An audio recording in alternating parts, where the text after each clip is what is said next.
Three of the biggest trading mistakes that I made when I first started. So I've been trading for over 10 years, as you guys know, and I've obviously made every single mistake in the book. Now, there's three mistakes which I made, which really stand out to me, which I implemented, and they really helped me now, to be honest. The first mistake I made was not having a structure of trading time. So this is all in a routine, but a structure of trading times. So for example, now I'll only enter a trade between certain times. I trade the London session and the US session. So if you want to trade Asia, I can put the times in that I would personally recommend. But what I do is London, I will look to enter a trade between 8 a.m. and probably 10 a.m. So that's a 2-hour window in the morning. I want that because that's when the highest liquidity, it's the most buyers and sellers come into the market. That is when I want to be looking to personally enter a trade. Now, if you want to trade US session as well, my personal times are between 1:30 and 3:30, another 2-hour window.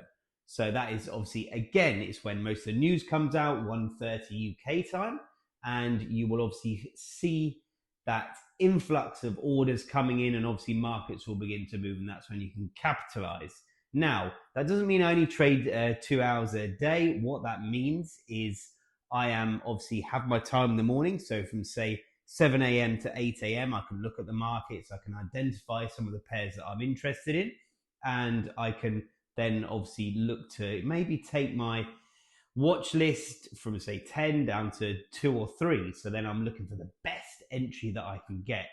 And obviously I do that in the afternoon too. So that would be one mistake that I made massively. Obviously forex markets are open 24 hours a day, Monday to Friday. So you're obviously always tempted to be in the markets all the time. So what I would do is not concentrate on that. I'd concentrate on times. If you're trading different pairs, you might have different times to me. That's not a problem at all, but really hone in your times. It's going to stop your over trading.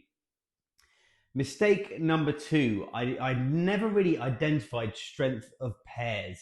So before I take any trade, I grade my pairs, or not grade my pairs, my currencies. I'm grading them. So it might be, pounds at the top, and then euro, and then yens at the bottom. You can do this very easily. You just create a watch list on the side, and obviously, have a look between pairs. Normally what I do, I've got all my yen pairs together, and obviously all my dollar pairs together as well. And what I do is I grade them against each other, and then that's going to give you an average, an overall average. So if, for example, we've got one day where we've got a euro at the top, we've got yen at the bottom, we've got USD in the middle. You're not going to try and sell, for example, USD JPY, because overall yen is a bit weaker than obviously the US dollar. So that's going to be one of your confluences, which comes into mistake number 3. Now, if you have ever been that person who just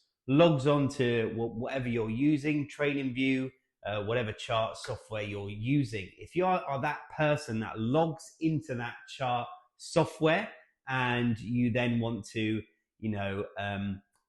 you see a really nice kind of bullish candle and you think, I'm going to enter that. You've got no background, no reasoning why. So my lesson number 3 is probably split this into 2, is prep work and confluences. So I always want to pre-plan, and I don't think you can have confluences unless you pre-plan. What are confluences? Confluences are reasons why you've taken that trade. You need 3 to 5 reasons why you are entering that trade. I want to be able to have whoever I have here, whether it's my friend, my mum, my partner, whatever, I want to be able to go, I've taken this trade and I've got 3 to 5 reasons why I'm going to reel them off to you now. You can practice that, but you need to have 3 to 5 reasons, and don't think of these reasons after you've taken that trade. Think of them before, and then also look at reasons why you shouldn't take that trade. So those are my 3 reasons why. I promise you, if you implement these, you're going to be a much better trader. Have a good one, guys.